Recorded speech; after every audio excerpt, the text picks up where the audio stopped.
하나님 말씀 갈라디아서 3장 15절부터 우리 18절까지 말씀입니다. 신약성경 304페이지에 있는 갈라디아서 3장 15절부터 우리 18절까지의 말씀, 저와 여러분이 한 절씩 교독해서 하나님께 봉독해 올립니다. 형제들아, 내가 사람의 예대로 말하노니 사람의 언약이라도 정한 후에는 아무도 패하거나 더하거나 하지 못하느니라. 아브라함과 그 자손에게 말씀하신 것인데 여럿을 가리켜 그 자손들이라 하지 아니하고 오직 한 사람을 가리켜 내 자손이라 하셨으니 곧 그리스도라. 내가 이것을 말하노니 하나님께서 미리 정하신 언약을 430년 후에 생긴 율법이 폐기하지 못하고 그 약속을 헛되게 하지 못하리라. 만일 그 유업이 율법에서 난 것이면 약속에서 난 것이 아니리라. 그러나 하나님의 약속으로 말미암아 아브라함에게 주신 것이라. 아멘. 하나님의 말씀입니다. 자, 우리 한번 옆에 분, 뒤에 분들 보시면서 함께 예배드리게 돼서 감사합니다. 사랑합니다. 축복합니다. 인사 나누시기를 바랍니다. 약속이냐 율법이냐, 이 귀한 제목을 가지고 함께 여러분과 말씀을 나눠보고자 합니다. 여러분, 예수님의 공생애, 예수님의 생애를 기록하고 있는 복음서가 여러분 몇 권입니까? 몇 권이죠? 네 권이죠. 마태, 마가, 누가, 요한복음입니다. 자, 근데 여러분 혹시 이런 궁금증을 가지지 않았습니까? 왜 복음서는 하나가 아닌 네 개이어야 할까? 한 권이면 되잖아요. 비슷비슷하잖아요. 여러분 왜 그렇습니까? 그 이유는 예수 그리스도의 사역과 삶이 여러분 다양한 앵글로 조명되어야 할 만큼 그 예수님의 말씀은 정말 풍성한 메시지를 담고 있기 때문에 그래요. 여러분, 이것은 복음도 마찬가지입니다. 복음 역시도 풍요함과 풍성함을 가지고 있습니다. 하나로 절대로 담아낼 수가 없어요. 이런 점에서 우리가 살펴보고 있는 갈라디아서는 복음의 다양한 모습을 우리에게 가르치고 있습니다. 자, 여러분 기억하십니까? 자, 갈라디아서 1장에서는 복음을 뭐라고 설명하고 있습니까? 은혜와 평강이죠. 자격 없는 우리들에게 하나님께서 거저 주시는 은혜요 선물이죠. 자, 2장에서는 복음을 어떻게 설명합니까? 하나님의 은혜를 믿음으로 우리가 의롭다함을 받는다라고 성경이 복음이 표현하죠. 여러분, 하나님과의 올바른 관계, 하나님과의 바른 관계를 맺는 유일한 길은 무엇으로만 가능합니까? 믿음으로만 가능한 것이죠. 우리의 행위가 아니죠. 우리의 노력이 아니죠. 다시 말하면 우리가 사람을 의지하는 믿음이 아니라 하나님을 의지하는, 하나님의 은혜를 의지하는 믿음이 아니고서는요, 우리는 한순간도 하나님과 올바른 관계를 맺을 수가 없는 것이죠. 자, 이런 식으로 사도 바울은 이 복음을 다양하게 표현합니다. 자, 오늘 본문에서도 사도 바울은 복음을 또 다른 형태로 표현하고 있는데요, 바로 약속과 유업이라고 하는 거예요. 자, 굳이 복음을 약속과 유업이라는 형태로 표현하고 있는 이유가 여러분 과연 무엇일까요? 자, 여러분 그 이유는 무엇입니까? 바로 복음은요, 우리의 본능과 본성을 거스르기 때문입니다. 여러분, 인간은 태어날 때부터, 여러분 어린아이들 보세요. 갓난아기들이 정말 2살, 3살 되는 아이들이 서로 놀면서 이거는 네 거니까 네가 가지고 놀아, 이거는 네가 먹을 거니까 나한테 안 주고 네가 먹은 후에 내가 먹을게, 이런 아이들 보셨어요? 이런 아이들이 만약에 있다면 좀 이상한 아이들이에요. 여러분, 아이들은 어떤 게 정상입니까? 내 것도 내 거고 네 것도 내 거예요. 누가 내 거를 가져가면 어떻게 됩니까? 막 서로 핥히고 울고 야단법석이죠. 여러분, 이것은 무엇을 말합니까? 우리 인간은 태어날 때부터 자기 중심적인 존재로 태어난다라는 거예요. 그래서 공로와 자격과 이 조건을 인간은 너무나 소중하게 생각을 합니다. 여러분, 그 결과 여러분 끊임없이 다른 사람과의 차별을 통해서 내가 남보다 요만큼이라도 뛰어나다라는 것을 발견하려고 노력하는 것이 바로 우리 인간이에요. 여러분, 그러나 복음은 어떻습니까? 복음은 끊임없이 우리 모두가 죄인이라는 거예요. 우리가 행위가 아니라, 우리의 노력이 아니라, 우리의 자격이 아니라 믿음이 없이는 우리는 절대로 하나님 앞에서 구원받을 수 없다라고 복음은 말씀하세요. 여러분, 이러한 복음을 사람들은 표면적으로요 웰컴합니다. 복음이 필요합니다. 환영하는 듯 보여요. 그런데 여러분, 실상은요 굉장히 복음을 불편해합니다. 여러분, 그래서 무엇을 합니까? 어떤 율법을 지키려고 합니다. 수고스럽게 나만의 고행을 합니다. 금욕적인 삶을 살면서 종교적인 열심이나 기여를 통해 거짓된 안정감, 위로를 받고자 해요. 여러분, 왜 그렇습니까? 바로 우리 속에 있는 종교적인 부패한 종교성이 주는 거짓된 안정감과 종교적인 만족을 누리는 것이 여러분 우리의 본성에 옛날부터 깔려있기 때문에 그렇습니다. 참된 복음이 우리를 불편하게 만듭니다. 이처럼 자기 중심성, 공로주의, 끊임없는 거짓된 종교적 안정감을 가지고 신앙생활을 하기 때문에 여러분 오랜 생활, 신앙생활을 하고 교회를 다녀도 참다운 열매를 맺기 어려운 거예요. 자, 여러분, 그렇다면 우리는 이 복음을 왜 여러분 계속 묵상해야 합니까? 여러분, 왜 우리가 주일 설교의 말씀을 여러분 주중에 왜 여러분 말씀을 묵상해야 합니다? 여러분, 하나님의 말씀을 묵상하며 하나님의 말씀을 여러분에게 이 복음을 여러분의 심령 가운데 새겨야 합니다. 여러분, 거듭 강조해서 말씀드리는 이유가 도대체 무엇입니까? 여러분, 복음을 알되 피상적으로 우리가 복음을 아는 것이 아니라, 대충 복음을 아는 것이 아니라 복음을 알되 어떻게 알아야 되는 거예요? 하나님이 원하시는 방법대로 올바로 아는 것이 중요하기 때문에 그래요.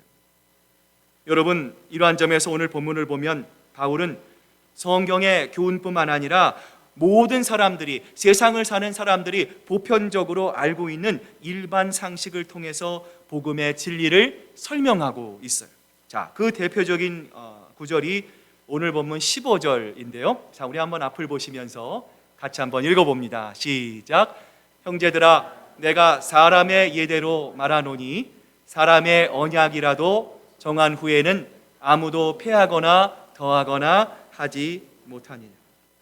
여러분, 여기 보시면 사람의 언약이라는 말이 나옵니다. 자, 여기서 말하는 언약이란 유언이라고 번역을 할 수 있어요. 여러분, 우리가 어린 시절에 읽었던 우화 중에 청개구리 이야기가 있습니다. 여러분, 개구리가 비 오는 날이면 개굴개굴 울어대는 그 이유를 여러분 잘 알고 계시죠? 엄마 말을 지독히도 안 듣던 청개구리, 아들 청개구리가 있었어요. 엄마가 서쪽으로 가면 동쪽으로 가고, 남쪽으로 심부름을 보내면 북쪽으로 올라가서 놀던 이 말썽꾸러기 개구리였어요. 엄마가 마지막으로 아들 개구리에게 이렇게 유언합니다. 얘야, 내가 죽거들랑 어떻게 알아? 개울가에 묻어달라 유언을 했어요. 여러분, 엄마 개구리가 왜 이런 유언을 했습니까?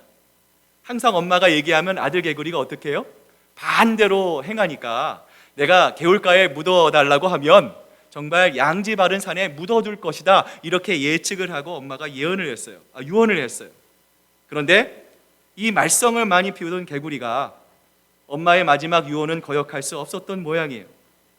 엄마가 죽고 난 다음에 개구리가 뉘우치고 엄마 말씀대로 개울가에 엄마의 무덤을 만들어 주었답니다. 그러자 비가 오니까 그만 엄마의 무덤이 빗물에 휩쓸려 내려갈까 봐 구슬프게 개굴개굴 운다는 이야기입니다. 여러분, 유언이라는 것은 무엇입니까?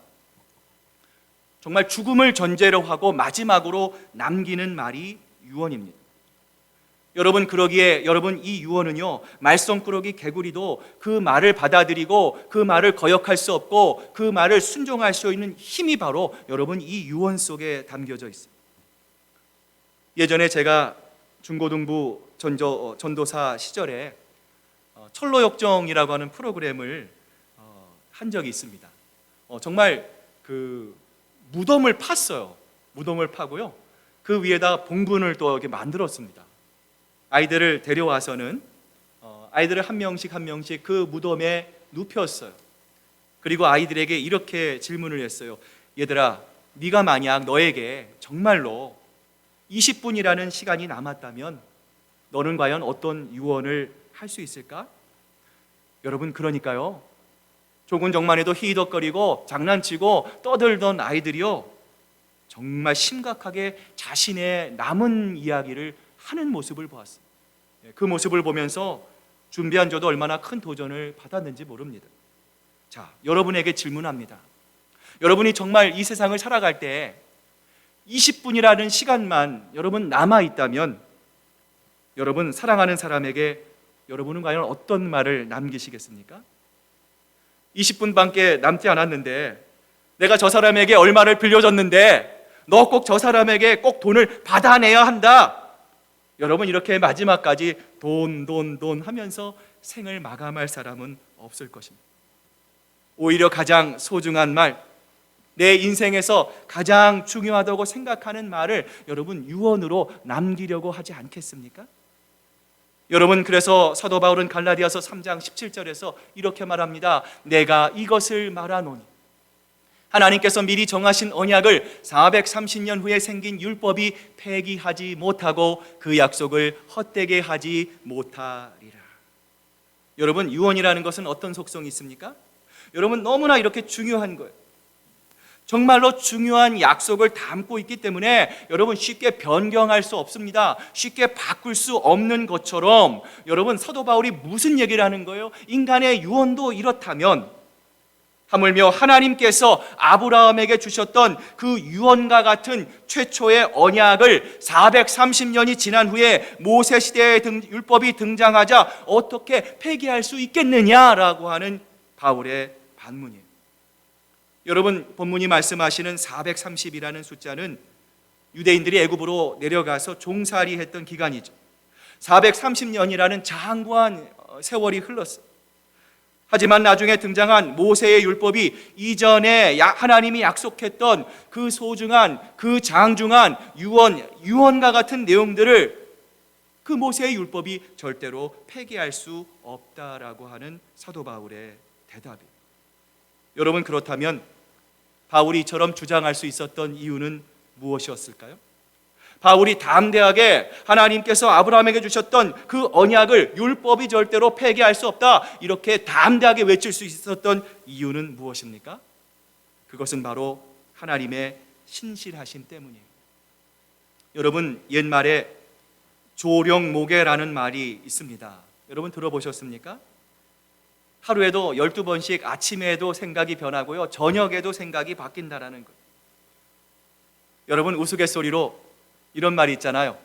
화장실 들어갈 때 다르고 나올 때 다르다는 말이 있죠.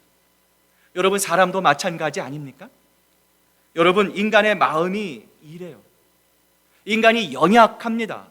하루에도 12번 이상 바뀌는 것이 우리 인간입니다. 어느 분이 내가 오늘부터 말씀을 좀 묵상해야겠다 다짐했어요.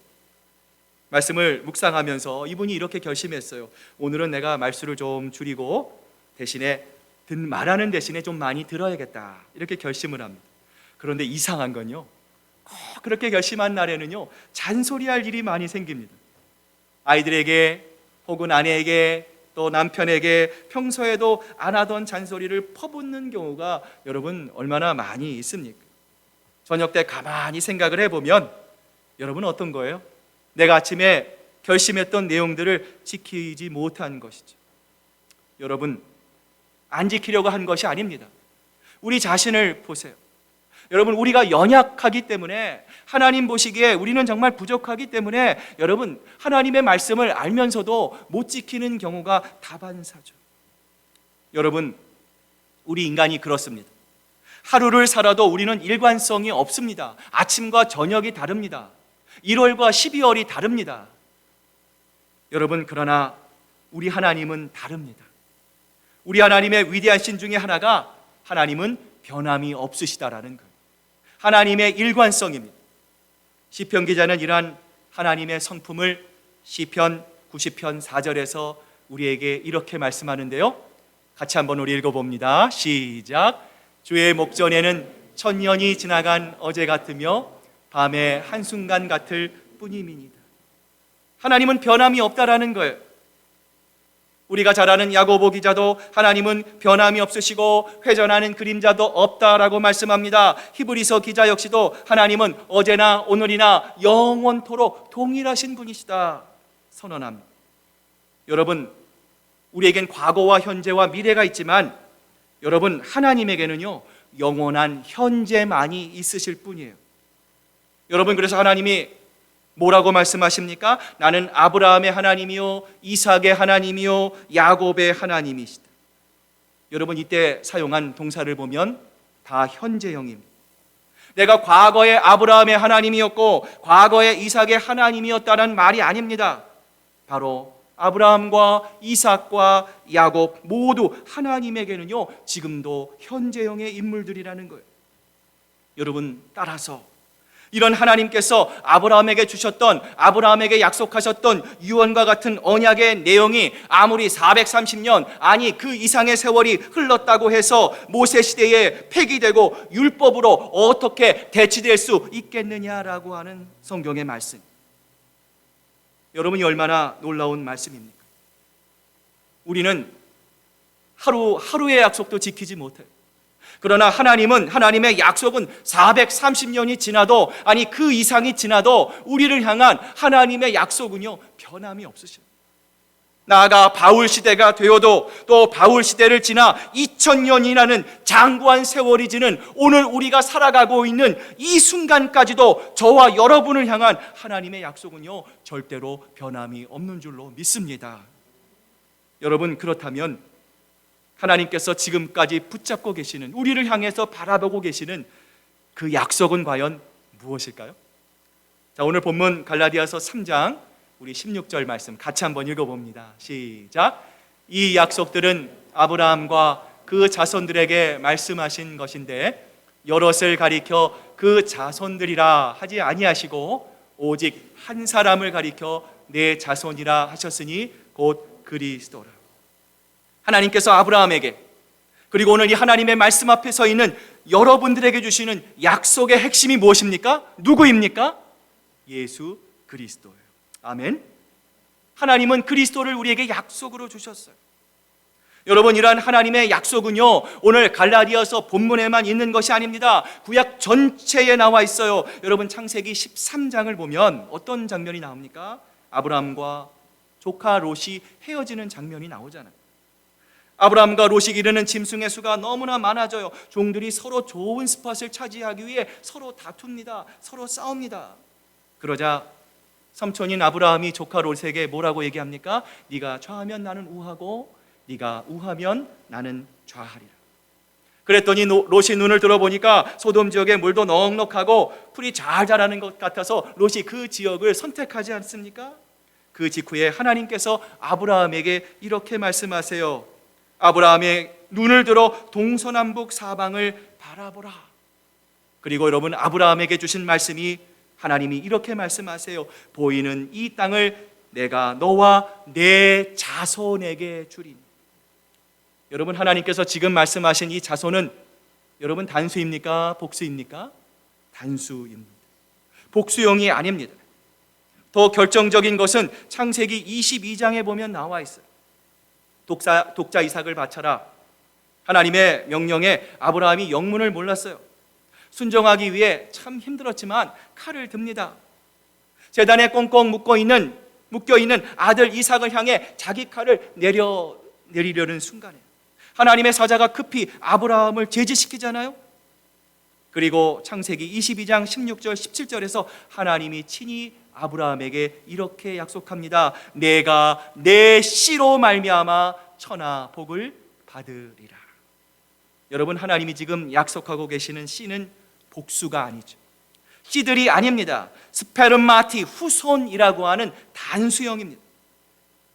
지금 바울은 창세기 어디에서도 하나님께서 아브라함과 그 후손들에게 귀중한 유언과 같은 말씀을 하실 때 후손들이라고 하는 복수형을 쓰신 적이 한 번도 없고 일관되게 하나님은 단수형을 쓰고 있지 않느냐? 오늘 이 말씀을 읽는 우리들에게 이렇게 선포하고 있는 거예요. 여럿을 가리키지 않고 자손들이라 하지 않고 오직 한 자손을 가리켜 말씀하고 있으니 그 한 사람이 바로 예수 그리스도라 성경은 우리에게 말씀하고 있는 거예요. 이제 오늘 말씀을 마무리합니다. 여러분은 하루 중에 성경을 얼마나 읽으십니까? 아니, 한 달 중에, 1년 중에 여러분 성경을 읽으십니까? 만약에 여러분 성경을 읽으신다면 여러분은 성경을 어디에 초점을 가지고 성경을 보십니까? 혹시 당장의 문제에 연연하거나 내가 내 상황에 전전긍긍하며 내 발등에 떨어진 불을 끄기 위해서 여러분 혹시라도 그러한 마음으로, 그러한 심정으로 하나님의 말씀을 보고 있지는 않습니까? 여러분, 성경의 주제는 바로 예수 그리스도이시죠. 그러므로 성경을 읽을 때 하나님의 구원의 역사, 그 장구한 역사 가운데 우뚝 서 계시는 예수 그리스도에게만 우리의 시선을 고정시킬 수 있어야 합니다. 이런 점에서 오늘 바울의 주장은 분명하죠. 하나님이 처음부터 여러 자손들을 염두에 두지 않고 오직 한 사람만을 염두에 두셨다 하나님은 말씀합니다. 여러분, 그분이 바로 예수 그리스도입니다. 그리고 우리는 하나님의 약속의 시인 그리스도 안에 존재하고 있는 축복받은 사람들입니다. 여러분, 그리스도가 우주의 통치자이십니다. 여러분, 그리스도가 역사의 주인공 되십니다. 또한 그리스도가 우리 인생의 주인이요 지배자이십니다. 우리를 위해서 목숨까지도 기꺼이 십자가 위에서 버리신 예수 그리스도는 이 세상에서 우리가 유일하게 신뢰할 만한 분입니다. 사랑하는 여러분, 우리가 이 세상을 살아갈 때 여러분 많은 순간 이 예수님을 잃어버릴 때가 있습니다. 사람에 집착합니다. 환경을 돌아볼 때가 너무나 많이 있습니다. 사랑하는 여러분, 그 어떤 상황 속에서도 여러분 사람을 보지 마시고 환경을 보지 마시고 영원한 하나님의 약속이 되시는 우리의 영원한 구원자 되시는 예수 그리스도 한 분만을 바라보는 이 세상에서 가장 축복받는 하나님의 마음을 기쁘시게 하는 여러분 모두가 되시기를 주님의 이름으로 축복합니다. 오늘 시간 우리 같이 한번 기도했으면 좋겠습니다. 여러분 마음속에 아직도 하나님께서 주시는 자유함이 없이 여러분 믿음이면 불충분하다고 느끼시는 분이 계십니까? 여러분 그래서 여전히 공로와 자격과 조건을 강조하고 있지는 않습니까? 오늘 시간 우리 들은 말씀을 가지고 함께 기도합니다. 하나님, 정말 주님 한 분이면 충분합니다. 하나님, 그래서 하나님 우리가 이 세상을 살아갈 때에 하나님께서 우리에게 약속해 주시는 예수 그리스도, 우리의 영적인 나침판이신 예수 그리스도 주님 한 분만을 바라보고 하나님 그 주님을 향해 올바른 한 걸음 한 걸음을 걸어갈 수 있는 우리 초원, 우리 시애틀 큰사랑교회가 될 수 있도록 아버지 하나님 역사하여 주시옵소서. 이 시간 우리 함께 통성으로 하나님 앞에 기도하겠습니다. 기도하시겠습니다. 아버지 하나님 감사합니다. 우리의 믿음이 늘 주님을 향해 있습니다. 약속이냐 율법이냐 주여, 여전히 우리의 마음속에 아버지 하나님 자기 중심성이 있습니다. 공로주의가 있습니다. 아버지 하나님 종교적인 안정감을 가지고 신앙생활을 주여, 아버지 하나님 그러나 이 어떤 것도 우리에게 자유함을 주지 못합니다. 주님, 이것만으로는 우리가 주님을 향해 올바로 갈 수 없습니다. 주여, 먼저 주님 앞에 우리의 연약함을 고백합니다. 그래서 주님의 도우심이 필요합니다. 주님 도와주시옵소서. 주님 이끌어 주시옵소서. 주님 밝은 빛을 비춰 주시옵소서.